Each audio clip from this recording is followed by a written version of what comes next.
I want to thank Trish so much for inviting me here. I'm all about education. I guarantee you're going to learn something here today. I'm one of those people who believes education. The more you know, the more you know, the more you don't know. But you got to start somewhere, right? I also believe all truths are parallel. Have y'all ever heard that? Like all truths are parallel? And what that means is what's usually true and workable in one facet of life is also true and workable in another, right? Before you eat something, you need to know what a source. You're like, oh man, I know she cooked that food, so it's gonna be good, right? Before you drink something, you need to know the source. Like even with what my man right here does, you can't just use any ingredients. You have to use high quality ingredients if you're gonna charge a lot of money, right? You have to know the source. The same goes for knowledge. Before you take knowledge from somebody, you need to know the source. Here's the source. My name is Randolph Love III. I am a chartered financial consultant, a chartered life underwriter, chartered property casualty underwriter, fellow life management institute. What that means is I have more letters after my name than in my name, right? But what it also means is I've taken the time to learn, what to do as far as the books say. But what if I read a book about swimming for the past 5 years, but I never got in the water, right? I still don't know how to swim. I might can get in there and because of my imagination swim, but until somebody actually swims, you never know. Here's how I swim. I'm a registered pre-licensing and continuing education provider with the Florida Department of Financial Services. I provide training and consulting to corporate, federal, state, and local governing agencies. I also assist individuals and business owners with effective tax minimalization tax strategies. And also I have over a decade in the insurance and financial services industry. And I do franchise consulting here in the U.S., right? So, please reach out if you want, to touch bases, right? Reach out to attorney and all that? Absolutely. People in Texas don't get ready to move to Texas. I've been licensed for 18 years with insurance. Life health and annuities. Okay. Do you know any people in Texas? Of course. I speak in Texas every year. I speak in Texas. Absolutely. No. I'm glad. But it's all about connecting and people knowing what you're trying to do. That's why I like how transparent you were, because until you actually say it out loud, the right people don't know to help you. You only get those unsolicited advice people, right? But when you actually say out loud and what you want, you get those people who can probably really help you, right? Anybody ever heard of my man here, Farmer Jed? Right? He got a place over there off I-10 West heading toward Tallahassee. Very nice spread. He's done very well for himself, right? Check out his house.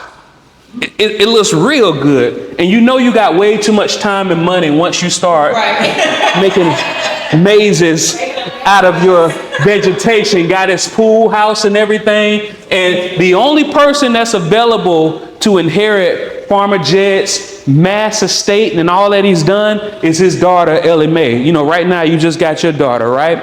But he knows Ellie Mae, she can handle everything. However, he rather give her some help. Give her a partner, somebody that can help her manage all of this vast estate should he leave. So what Farmer Jed did was he sent a mailer out to all of the eligible bachelors in the small town that they lived in, right? And they showed up, they ate his food, they drunk his drink, they did all that. They had a real good time. And then Farmer Jed said he invited all those men to the backyard. He said, hey, now I'm going to tell y'all why I really invited y'all here. The reason why I invited y'all here is because I want somebody to marry my daughter. I have a contest, right? And if you make it from one end of this pool to the next pool to the end, prize number 1, I'll give you $1 million, right? Or you can take prize number 2 and I'll give you my whole estate, that manicured lawn, those bushes, that pool house. Or number 3, you can take my daughter's hand in marriage. And keep in mind, if you marry my daughter, you get it all. You get the money, you get the estate, you get the daughter. He say, if you jump in this pool and make it to the other end, whoever makes it, I'll get you. Now, this is a big task because there are crocodile in this pool. There are snake in this pool. There are piranha in this pool. If you make it to the end, and before he could finish his sentence again, he heard a splash in the water. John's head in the water, right? And then in 6.4 seconds, John emerges from the other side. And Farmer Jed says, congratulations, John, man, you get $1 million. He said, John can't breathe. He said, I don't want $1 million. And he said, okay, you don't want $1 million, then you must want this estate, my beautiful house, my beautiful pool house, my beautiful vegetation. He said, I don't want your estate. He said, well, hot dog, son, welcome to the family. You must want to marry Ellie Mae. He said, sir, we are in a small town. Everybody here knows Ellie Mae. Trust me, nobody wants to marry Ellie Mae, right? He said, well, if you don't want the money, if you don't want the estate, if you don't want my daughter's hand in marriage, what do you want? He said, I want to know the name of the man who pushed me in that pool. You knew that one? And I saw you knew it, right? The first person that told me this nice little story was a financial advisor from the Midwest, Scott Garcia. And he was introduced to me by the founder of this big company, trust company called Epic, Carter Wilcoxon. You know, it's all about the relationships. But the way it works is, what are you going to do? Remember I told you all truths are parallel? What are you going to do if somebody pushes you into the pool, metaphorically speaking? Because it happens out of nowhere. You get that call in the middle of the night, that daughter, your son, whoever has been in a car accident, right? Or your spouse, something happens to where you get pushed in the pool, and trying to figure it out on the run don't work. You need to have a plan. So the topic of my talk here is not acting. I'm going to tell you some simple estate planning stuff. And a lot of people, we hear estate planning and we think that's only for multimillionaires. No, it's for regular families, right? So check this out. Before we get into it, I have to give you a disclaimer. I am not an attorney, right? And this is information, not advice. I'm going to say this is information. You're going to say not advice. This is information. Not advice. I appreciate it, but it's good information. Now, one thing that my company assists people with is getting all these things structured to where you can protect yourself, not just from personal liability, but professional liability back and forth. But what we're going to be talking about today, not the entities, not the holding companies, not the private family bank. We're going to be talking about the benefits of having a living trust. Anybody here have a trust? I'm going to talk about the benefits of a living trust, right? You got a trust? Say you trust your parents are going to take care of you. This is a different type of trust, right? And just so y'all know, you can take a picture of this. If you want a copy of this, I'll send it to you. You just got to text Legacy24 to 904-822-4262. No spaces, no dashes. And I'll send you a copy of that. But let's talk about this. So we can get ready to go into the will of trust. Do you notarize? Yes. Are you a notary? I am a notary. I got a will at home that I just got from the lawyer. Can you notarize it for me? I notarize. I just need 2 witnesses. As long as, if my notary is in the car, I do it for you now. If it's in the car. Later. Oh yeah, got it. Okay. And as long as you know what you're signing, because I ain't gonna read it, I'm just gonna do it. All right. But I need 2 witnesses. Absolutely. Okay, thank you. You see. I'm telling God what I'm about to have today. You utilizing your resources. Yes, thank you. All right. So let me ask y'all, what's better, a will or a trust? You say trust. I got a will because it was. You say trust. Will. All right. Let's say. It depends. Like, if the reason you got a trust is to avoid probate, if the reason you got a will is to avoid probate, it's not enough. A trust helps you avoid probate. Wow. Because where there's a will, there's a, you ever heard this term? Where there's a will, there's a, nope. Where there's a will, there's a probate. Right? Because all the will is just a plan, a written plan that that you want the judge to follow, but they don't have to follow, and you still have to go. Yes, you do. All right. If you're trying to avoid probate. right? And there are other reasons, right? So when we get into trust, this is one of the things that is going to be your first lesson. Has anybody ever heard the term jurisdiction shopping?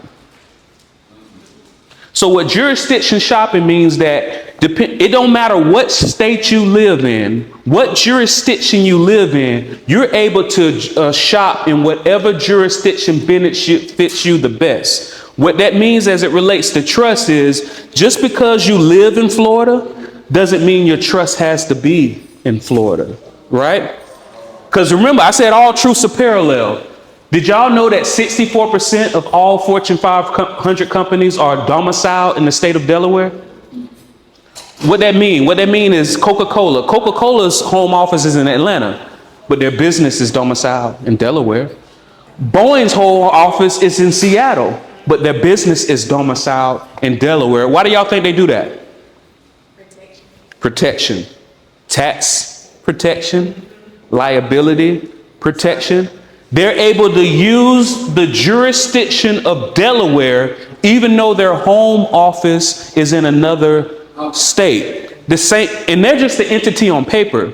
We're all in this room are entities in the flesh and blood. The same thing that an entity on paper can do, a flesh and blood entity can do as well. So the way that they do this with their business, you can do this with your trust.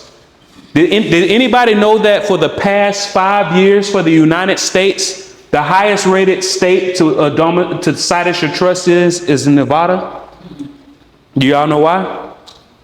I'm going to give you some reasons why.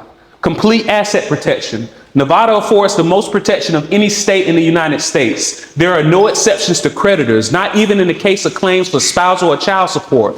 Under the law, forced heirship claims pursuant to civil law would be rejected as well. Do y'all know what they mean by it when they say forced heirship? Y'all ever see? And like, so the son really can't. Because here's what people do. Because you on the right track. So for example, let's say you have 4 children. All right, 2 children. Let's say you have 2, and I like that. So let's get specific. No, because he helped me. I knew you were gonna be here, but I almost didn't come. Oh no, I'm glad you came. I'm glad I came because I want to ask you, when you talk about the trust and stuff, whatever. If I get this will signed here in Florida, right? But I'm moving to Texas, I'm not coming back to Florida. But I have 2 kids or whatever. What is the legal ramification with me moving, having resident, it was here in Florida, but I'm having resident in Texas? So it's whatever your trust documents say. So even though you live, so you get it started in Florida. Right. Oh, your will. So even though you started it in Florida, but you're moving it to Texas, it'll probably in your will, it says something specifically. Depending on whatever the jurisdiction that it says in your will that it'll follow, that's what you have to abide by. So as long as whatever state that your will says is following, you abide by those, like making sure that you get the witnesses just like you said, and making sure that you get it notarized like you said, then it still should hold some weight. But once again, it's still probate. But to my point, let's say most people, they have multiple children. They'll say, I'm leaving all this to all my children. Anybody ever heard of all my children? What happens when you die? But you know, all the secret kids come out at the funeral. Especially if you was a CDL driver, right?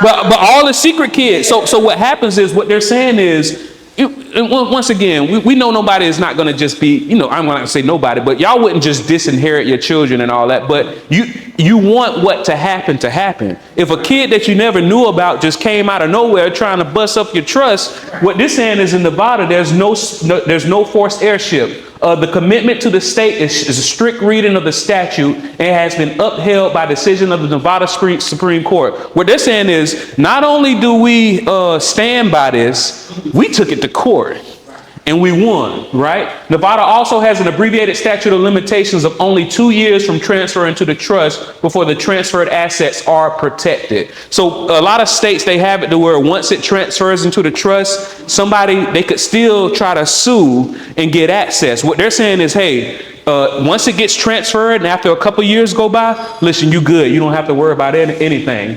No taxes. Nevada imposes no income taxes or transfer taxes with respect to trust administered in the state. This just isn't a statutory requirement. It's embedded in the Nevada Constitution. Every state has their brands. Whenever people think about Florida, they think about sunshine and oranges, right? When people think about these type of states, like Delaware for businesses, or Wyoming, so Delaware for corporations, Wyoming for small businesses, Nevada when it comes to taxes, that's their brand. They say, hey, your brand is sunshine and oranges. My brand is helping people avoid unnecessary taxes and protect their family with these strong trusts, and we'll fight for our brand, right? So what you were just talking about, one of the things that stop people from completing their documents, you know how many people went and paid an attorney and they got documents just sitting in the house unsigned? Unsigned, unnotarized, just means nothing. That's like having a cart, a little wagon for your toys with no toys in it.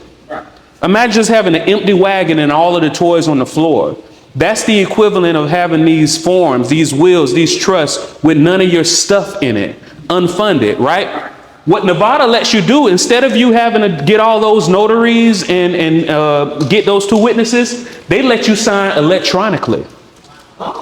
And and all you need is that notary. As long as you get an electronic notary, you can be anywhere in the United States and it still counts. You don't need those two witnesses. Now, it's still good practice to go ahead and get two witnesses just in case you're dealing with a monkey court, right?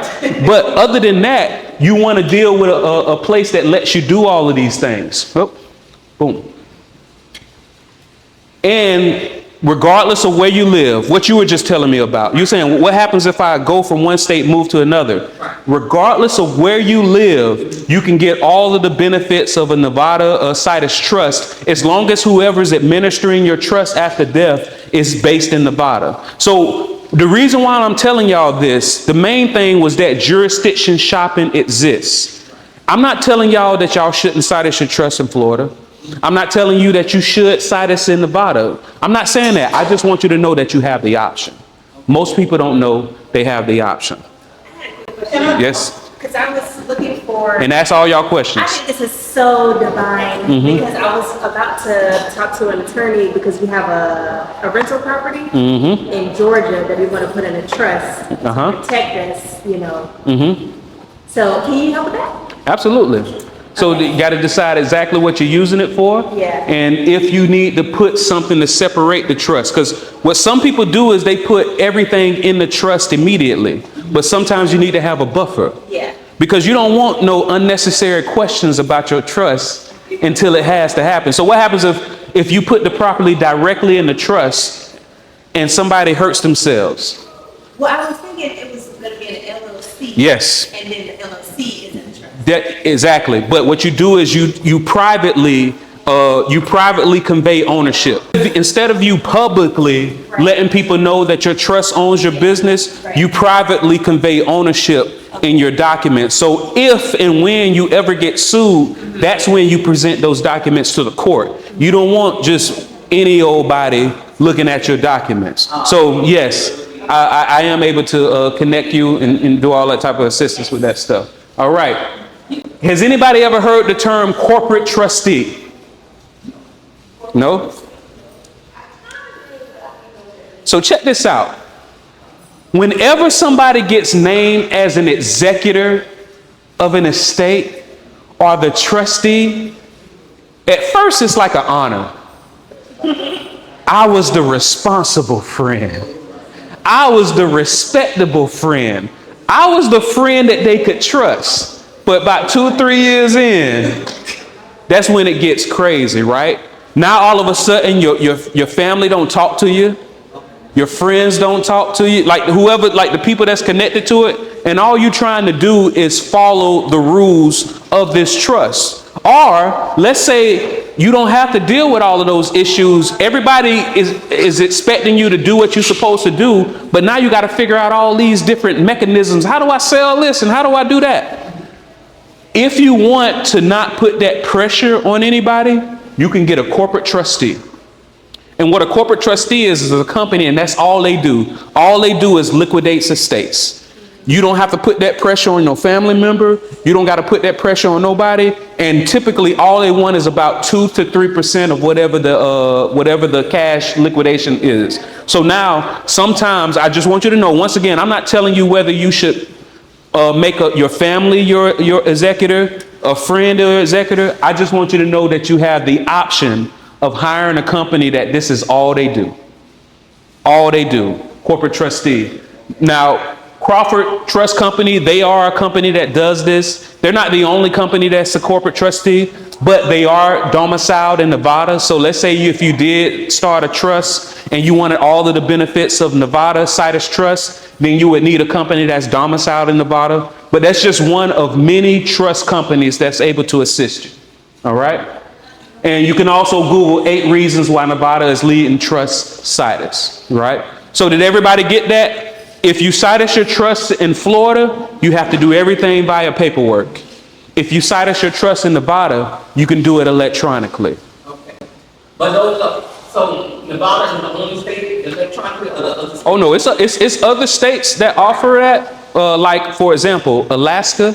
So Nevada. I need to But that's what I'm. So one of the things that I hope y'all learn is the secret is where there are very few people at, right? That's where the secret's at. If you have a Nevada-based trust, it can last for 365 years. If you have an Alaska-based trust, it'll last for 1,000 years. Now, y'all think about that stuff. Now, based off of where we at, because you know, because have y'all ever noticed, depending on how much money you got determines how far you look into the future. Somebody that's destitute on the street, they're only thinking about the next day. But then as you get more money, you start thinking about the next week. As you get more money, you start thinking about the next month. Then you start thinking about the next year, and then you start thinking about future. I don't think we need no 1,000-year trust. But there are billionaires that if you got like joint ownership in some property, like siblings or whatever, you can't do nothing like a corporate trust, because everybody got this one corp, right? See, and we're going to get to that part. Because what you're talking about is, let's say, because we already know it's a lot of superstition, right? Right. And nobody want to talk about a will or a trust or a estate plan, because if you talk about it, that means you're going to die, right? I got some bad news. No matter what, you're going to die, right? But the scenario you're talking about is when the matriarch or patriarch dies, they left no will or nothing separating it. I mean, but what did the will do? Exactly. Exactly. So. But you left all 20%. Yeah. Oh yeah. So the 20% is there, but you can't liquidate it. So. See, and the stuff you're talking about is after the fact. So it's a lot of like Alabama, like yeah. So I already knew heirs property is like a common thing in those areas, right? And just so y'all know, heirs property is when like the matriarch patriarch dies, nobody has any clear ownership, but what they do is you figure out a way to figure out, you know, it's crazy. Yeah, it's nothing. It's crazy because what ends up happening is, let's say you got 5 people, you said. 5 people that own a property. Usually only 1 or 2 of them are financially responsible. But then the other 4 or 3, they don't want to pay no taxes. They don't want to pay no bills, but they don't want to sign no papers either. Right. So now, what does that 20% mean to you? It means that as long as the responsible one keeps paying the taxes, it'll stay. But once that person gets tired, it's gone. Because those other 3-4 people who wouldn't let you get off this property liquidated, that's going to murk. But if you had a trust set up with a corporate trustee, exactly what you wanted to happen will happen. Because here's the thing, there's no trust police. Like, I know I'm telling y'all that a trust is better than a will, but even if you have a trust, there's no trust police. What do I mean by that? Whoever your trustee is, they can do whatever they want. read those papers. Right, so much stuff. But when you have a corporate trustee, you can, it gives you a little bit of control, right? So once again, not only can you cite as your trust in another state, and y'all, if I don't answer your question, stop me and remind me, because sometimes I get off, I start going on a little tangent, right? So we already know this. So up until now, what's better, a will or a trust? Trust. Where there's a will, there's a Trust. Probate. There's a probate. Oh. So what people do, we don't tell people not to get a will, but what we do is we tell them to have their will point to the trust. Okay. So what you could do before you get this signed, in anticipation that you might get a trust, you can put in your will, this is my will. However, if I establish a trust after this date, then all of the directions will point to the direction of the trust. And you can do that in advance, right? So a lot of this is what I usually talk about with people when it comes to Social Security and all that. Majority of my customers are over the age of 60, right? But it's good because y'all get this information ahead of time. A lot of the stuff that I'm going to teach y'all, they don't even learn until that time. All right. So y'all already saw the answer. How many people in America do y'all think have a will? I just showed y'all the answer. You got it's too dark. Yeah, it's too dark. The number of people in America that have a will is 40%. So what percentage of people in America do you think have a trust? 10%. 30? 10? Split the difference. 17%. You were close. Because here's the thing. A lot of people, once again, they think that they don't have enough money. Do y'all know what the threshold is for you to your family to have to deal with all these bills and all this probate and stuff? For Florida, it's approximately 40 grand. And some of y'all be like, well, shoot, I don't got to worry about it. I haven't even seen what y'all driving. Some of y'all driving in 50 grand. Some of y'all driving in 60 grand. Now, are they overcharging you? Maybe. But according to the state of Florida, that car is worth 50 grand. And just because you own that car, you just got skipped into probate, right? So I'm about to give y'all some quick scenarios and then I'm going to be done. And basically what these scenarios are meant to do is meant to show you what people typically do and what ends up happening based off of the way people's stuff were typically set up, right? So let's say it's a couple in a car accident, right? Let's say, anybody's mother, father still alive, right? Thank God, right? What happens if your mother and your father was in an accident? They both are in a coma. Can you just walk in there and get the information that you need? No. Is the hospital allowed to tell you anything? No. Are you able to make decisions on behalf of your parents? No. Absolutely not. Do you know why? Because you don't have an advanced healthcare directive. Has anybody ever heard of that? Yeah. It's an advanced healthcare directive. Now let me ask you, your husband is in an accident and then you go in the hospital. Are you able to just get his information? Yes. Do you have an advanced healthcare directive? I do not. Even though you're married, I do not. they cannot. Now you have somehow, because just like in every industry, some people, they do what they not supposed. I think it's called something else now. Look it up. Even though you and your not only that. So we're going to talk about power of attorney. But if you're married, so many estranged marriages. Right. Hospitals cannot go off of you just being married. Even if you're married, if something happens to your spouse and you walk in there, legally they can't give you information. Legally, you can't make decisions. Now, some hospital, and you familiar with it, seems like. Some hospitals might not, once they know you're married, they're going to tell you everything. But legally, they can't unless you have an advanced healthcare directive. Anybody in here watch their grandchildren?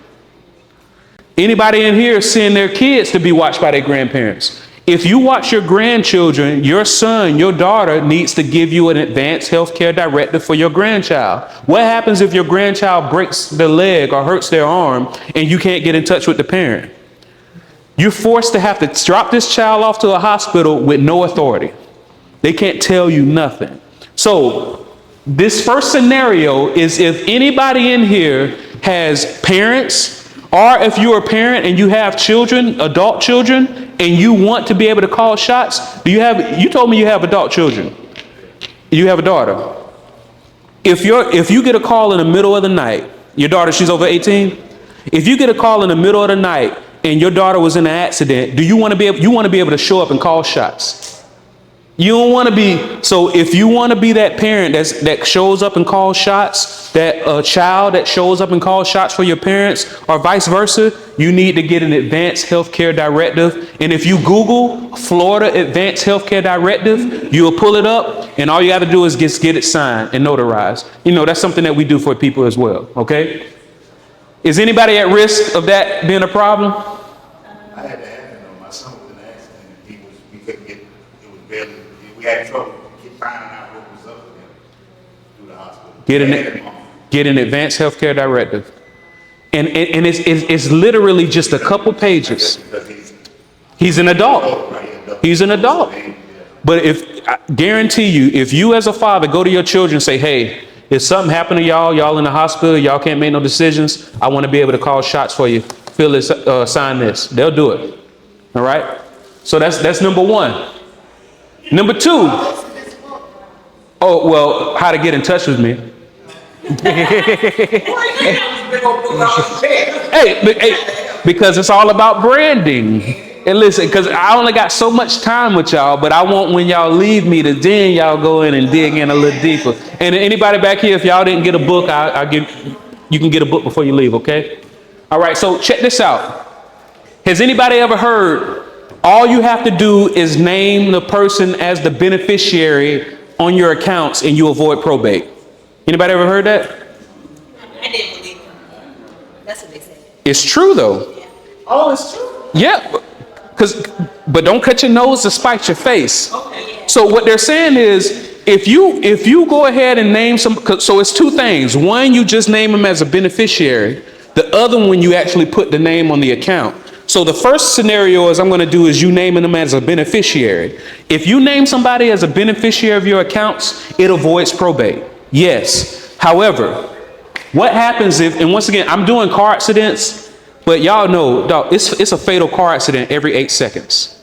So the scenario I'm giving y'all isn't crazy. So what if you're in a car accident, and in that same car accident, the father dies, the grandmother dies, and then the father or the grandchildren die. Now, some of y'all, do you have children? Y'all have children? I don't have any children, none that I know of, right? However, you got that? However, if you got multiple kids, y'all not gonna say it out loud, but y'all got a favorite. You're not gonna admit it, but you got a favorite, right? What if? So it's one that more fiscally responsible. Exactly.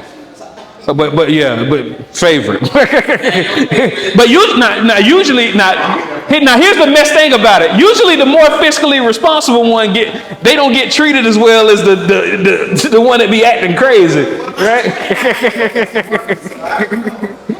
So let's just imagine that this son right here is your favorite child, right? And you name, and then usually the favorite passed down from the child to the grandkids, right? So this your favorite son, and these so happen to be your favorite grandkids. But if you name that person as the beneficiary, and you die, the mother dies, the son dies, not only is that money going to that child that don't ever call, because you named them as the beneficiary, because they died the same time you died, it has to go back to the normal estate plan stuff. And now this child, the one that you don't really like that much, that don't never come see you, they're going to get the money. And what did you just do? You just unintentionally disinherited your favorite grandkids, because you sent it to the father in hopes that the father will get it. And then but if you name a trust as the beneficiary, not only can you control that if something happens to him, now it goes to the grandkids, but the person who's the beneficiary can stop the money. Do y'all know what I mean by stop the money? You thinking, like, why would I ever want to stop money? What if when whoever's leaving you money passes away, let's say somebody leaving you $500,000, and then at that same time you're going through a divorce? Are you going through a lawsuit? Are you going through bankruptcy? Potentially, because if you can't stop the money, if the divorce isn't finalized and you just got $500,000, that's a part of the divorce now. If the bankruptcy is finalized and you just got $500,000, that's a part of the bankruptcy. But if it goes to a trust, whoever the beneficiary is can stop the money. They can say, "Oh, I'm not going to take control of this money until after this bankruptcy is done, until after this divorce is done, until after this lawsuit is done." Can you do a lottery then? Oh yeah, absolutely. Absolutely. Now, does anybody have beneficiaries, like individuals named on their account? You don't got to raise your hand, but if that's what you got, you at risk of that. Okay? Let's go to another common scenario. Joint tenancy. Now, whoever heard this, you can avoid probate if you go ahead and put whoever you want to get your house, put them on the deed now. Put their name on the deed, or put their name on your bank account. Anybody ever heard of that? Yes, you just successfully avoided probate. If you put somebody's name on the deed of your property before you die, they don't have to go through probate to get your house. If you put somebody's name on your bank account before you die, they don't have to go through probate to get to your money. Even though you just successfully avoided probate, do you know what you just unintentionally invited? Somebody to knock you off with your money? Well, potentially. Like you got the primary beneficiary, then you got the secondary. See, so if you didn't want the secondary to get, you want the primary. Is that what you're saying? Now remember, we did beneficiary first. Right. This right here is if you just put their name on your account. Right. So you can make somebody a beneficiary of your bank account without putting their name on it, right? Right. So the first one was beneficiary. Right. So do I want to go ahead and put her on an account now? Let me go ahead and let me give you the sauce. Okay. All right. So once again, you can avoid probate if you just put their names on your deeds, if you put their names on your accounts. What you just unintentionally invited. Let's say you put your daughter's name on your account. Right. What if your daughter gets a divorce? What if she goes through bankruptcy? What if she has a lawsuit? As soon as she gets sued, an attorney is going to do a skip trace on her name. And let's say you have an account sitting with $30,000 in it, and it's just your name and your daughter's name on it. 50% of that account is hers. You put her name on it just to avoid probate, but what you just did is unintentionally invited that. What if you put the name on the deed to avoid probate? And they go through that divorce, or they go through that lawsuit. Now, this house that you've had paid off for years, you're going to have to get another loan on it to pay off that husband that she just divorced, or to pay off that wife that he just divorced, right? Or you could have had the home set to go to the trust. And then that way, once again, it's not technically theirs. They never actually took possession of it, but you put a mechanism in place to where not only do they avoid probate, but you're also able to benefit. Here's another thing that you lose by just putting their names on it before you die. Anybody ever heard the term step-up basis? So what step-up basis means is whenever let's say you own a property. Let's say you bought a house, and we're removing all like deductibles, because if you sell a house and anything less than 250, you don't got to pay taxes on it, all that good stuff, right? But let's just remove that. Let's say you bought a house for $100,000 and you sold it for $500,000. Your basis is 100. Anything over 100, you got to pay taxes on, right? What step-up basis means is, let's say you bought a house for $100,000 and when you die, it's worth $500,000. When it transfers to your children, the basis steps up to whatever the current market value is. So if they were to turn around and sell it, and let's say they sold it for $500,000, they don't have to pay no taxes because they had step-up basis. However, if you put the home in their name before you die, and then they try to sell it after you die, they just inherited your original basis. Now, instead of being able to sell it for $500,000 and not have to pay any taxes, they have to pay taxes on the difference between that 100,000 basis and that 400, right? So once again, if you do joint tenancy, which is what a lot of people do, then you end up missing out. So once again, it has nothing to do with homes. It can be a car. You potentially are liable if you put somebody's name on your car. They can come for it. If you put somebody's name on your account. So once again, if you have a trust, you can do it for the trust. Anybody dealing with that type of scenario? Yes, no, maybe so. All right. What about this? Who got a 401k? Who got an IRA? Right? Huh? You got a SEP IRA, or you're doing it. That's the business. The small business owners get the SEP, right? A lot of y'all have qualified retirement accounts, right? And you've put money in, you've sacrificed, and if you can't spend it, I really wish I knew the exact day and time that I was going to die, because I would spend my last dollar at the very last minute, right? But we have no idea, right? You could pass away and you could still have a lot of money in this qualified retirement account, and you want to make sure the money goes to the right person, right? So let's say you have that, you pass away, and then a large lump sum goes to your daughter. Did y'all know that when most people receive a lump sum of money, is gone within 18 months? Not reinvested. Gone. So your daughter just got a lump sum of money.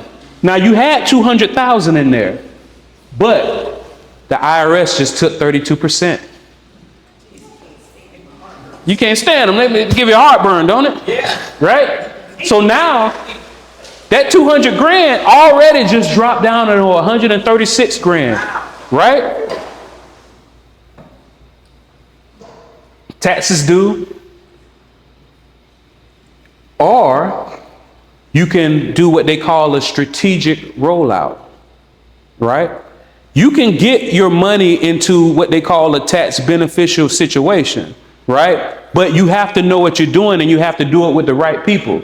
Because instead of the money going directly to her, getting taxed 32%, you can have the money go to what they call an IRA beneficiary trust. So inside of your trust, you have what's called an IRA beneficiary trust. And basically what it says is, not only does the money go here and not directly to them, you can control how much money this person gets. So if you want it to be a lump sum, cool. But if you don't, you can have it set up to where it's only coming out periodically. And if this person is going through a divorce, going through bankruptcy, or going through a lawsuit, they cannot take control of the money until all of that is done. And y'all, if y'all have questions, once again, just let me know. Now, this same scenario, she ended up with $136,000. What usually happens to marriages once that lump sum of money comes? Sometimes it saves the marriage. Sometimes the spouse sees it as an opportunity to get out, right? So what happens when now you got your $136,000? Now Scott said, all right, time for me to get out. And because it went directly to her and not the trust, now that $136,000 just got split in half.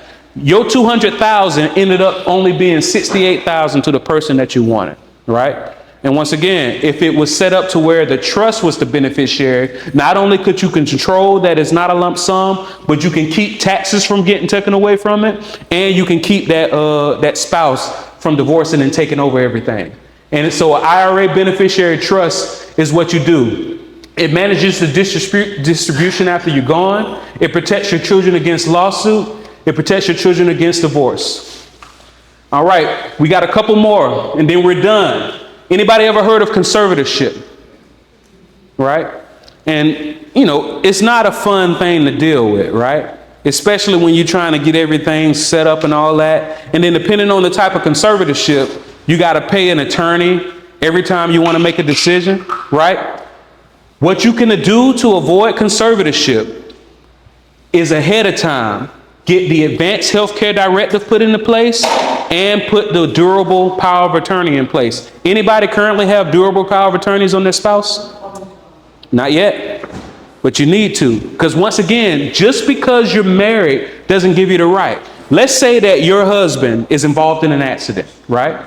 He's unconscious and he's run out of Medicare. Did y'all know that Medicare and Medicaid have lifetime limits? Yeah. See, y'all know that. A lot of people don't know that. With my son, he got hurt. So, Oh, sorry. they wouldn't let him keep him because he was under 18 years unhappy, and he would have turned 18. I would have. Yeah, sorry. It's a lot of rules and it's limits to where even if you're doing everything supposedly right, you only get so much money, right? What if you in this situation, Medicare, Medicaid runs out, all your extra money runs out, and you have to move your husband or your wife to a facility? So then you call your financial advisor and you say, hey, my husband's in a coma. I need to take some money out of his qualified retirement account so I can move him to this facility. That's when your advisor is going to say, well, I'm sorry to hear that. So all you got to do is send me his death certificate and I'll get that right over to you. You're going to be like, hold up. I didn't say he was dead. I said that he is in a coma, but I need to get money out in order to move him. As a spouse, you only get rights once he's dead. But what if you have the login? Can you just do it? I mean, illegally you can. That's what I'm trying to point out to you. A lot of this stuff that we just do, Yeah. it's illegal, right? Because we don't realize it. So yes, if you have his login, you can just move it out. But if there's another interested party, let's say you were in a blended family, right? Or let's say that you got a bad mother-in-law. You don't have that problem. But let's say you just had a crazy mother-in-law, or you were in a blended family, somebody else that feels like they should have just as much rights as you, and then that's when they're going to call you out. Because remember, you can run red lights as long as you want until the police stop you. So if you want to avoid conservatorship, all you have to do before somebody loses capacity is make sure you have your durable financial power. It can be springing or durable. Make sure you have a springing or durable financial power of attorney in place and your advanced healthcare directive. If you go ahead. So I do remember now. So my uncle, my mom's brother, got in a car accident. He was paralyzed from the neck down. Sorry to hear that. And his dad, he doesn't have a relationship with his dad, and she wanted to be able to make decisions. So it was called, I don't know if it's changed now, but it was called a health surrogate. Okay. It's what she had to do to be able to make decisions. And you said she had to do it. So what had to happen? She had to go to court? She said they sent her like a document and she signed it or whatever.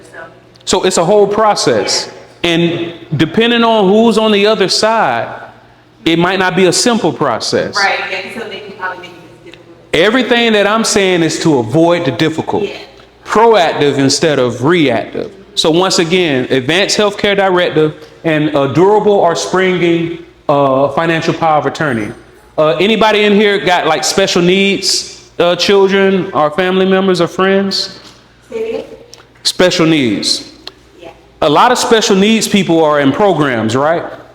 Like they qualify for programs based off of the income. And usually when they were kids, they went through everything to get all of these programs set up. If you leave a special needs child or adult a bunch of money, did you know that you can kick them out their programs? Without even realizing it, they get kicked out of their programs, and then you have to work in reverse to try to get the money out of their name to get them back in these programs that they need to survive.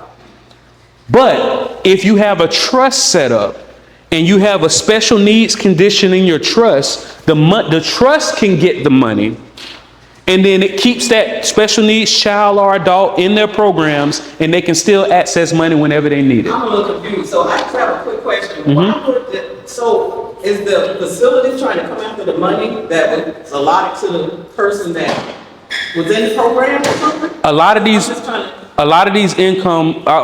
programs are income based. So, Okay, I got you. so if you got somebody that, might say the household only earns $30,000 a year, and because of that, they're able to qualify for these programs. Right. And then all of a sudden, this kid gets a $200,000 benefit. Right. They're no longer a $30,000 kid no more. They're a $230,000 kid. Well, that makes sense that they got that money because it could go to somebody else that could use the money that need to be in the program. That's spot because they got money. Exactly, but how long does that 200 last? Because You don't want to get, all right, I got 200,000 one time and now I'm out of my programs. Nah, you rather that money go to a trust to where that special needs kid never takes possession of it. They still are available in their programs and they can use that 200 grand as needed. So just know you need that. And then, you know, this right here, this is the last one, which we already talked about the parent, but nobody never want to talk about their child.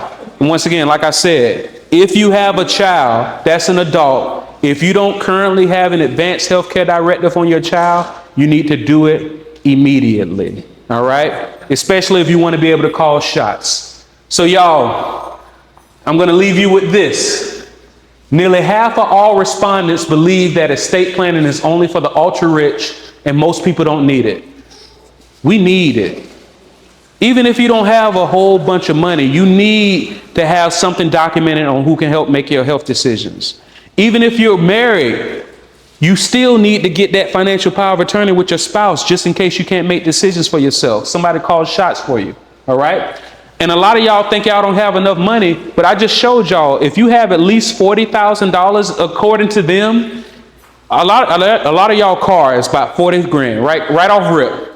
And you're already there, all right? 25% haven't spoken about it with their families because they don't like to talk about their own death. Everybody wants to go to heaven, but nobody wants to die. And I'm sorry, if you don't talk about it, you're putting your family in a terrible situation. You're putting yourself in a terrible situation. Talk about it, right? 49% say their assets aren't worth enough to consider estate planning. Yes, they are. Your $100 is your $1 million. Your $1,000 is your $1 million. It's actually worth even more to you, that 1,000, than that million is to that millionaire. So you have to treat it as such. 61% say a will is enough to meet their estate-related needs. Where there's a will, there's a probate.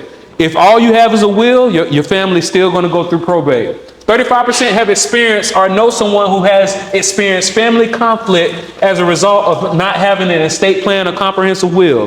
What happens when you don't have it? The matriarch, patriarch dies. You end up fighting with your brothers and sisters. Y'all don't talk to each other for 5 Christmases. But if you, oh, that's the benefit of being an only child. Man, y'all low key crazy. I know what you're going on. Y'all be setting fires to ants. I know what be happening. And 46% of Americans say that they are interested in learning. And I know that y'all didn't think that y'all was going to come and get a lesson about estate planning and all that, but you did, and I congratulate you. Once again, my name is Randolph Love III. Does anybody have any questions? Yes. Where do babies come from?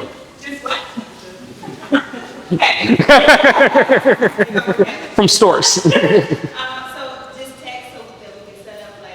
Absolutely. All right. So all you have to do is my contact information. If you don't have one of these, anybody? Here you go. Here's my card. Here's my book. Y'all can text 904-822-4262. 904-822-4262. It's on that last page up here. Yes, it is. Yeah. You can text me. You can email me. You can call me. I answer a lot of questions. If I don't know the answer, I know where to find it. Being a professional don't mean you know everything, but you know exactly where to find it. Any more questions? No questions. Yeah. I asked all my questions on the presentation. Oh, no. And thank you for the questions. You? Any questions? Oh, yes, absolutely. Yes. Only for you to follow up and see if you have that. Okay, I'm going to check to see if I got my stamp. All right, y'all. I want to appreciate your time. And if you go to ShieldWolfStrong.com, visit my website. I do regular events every third Thursday. You should definitely come out. Free food, free drink, free education. Oh, yeah, you like that?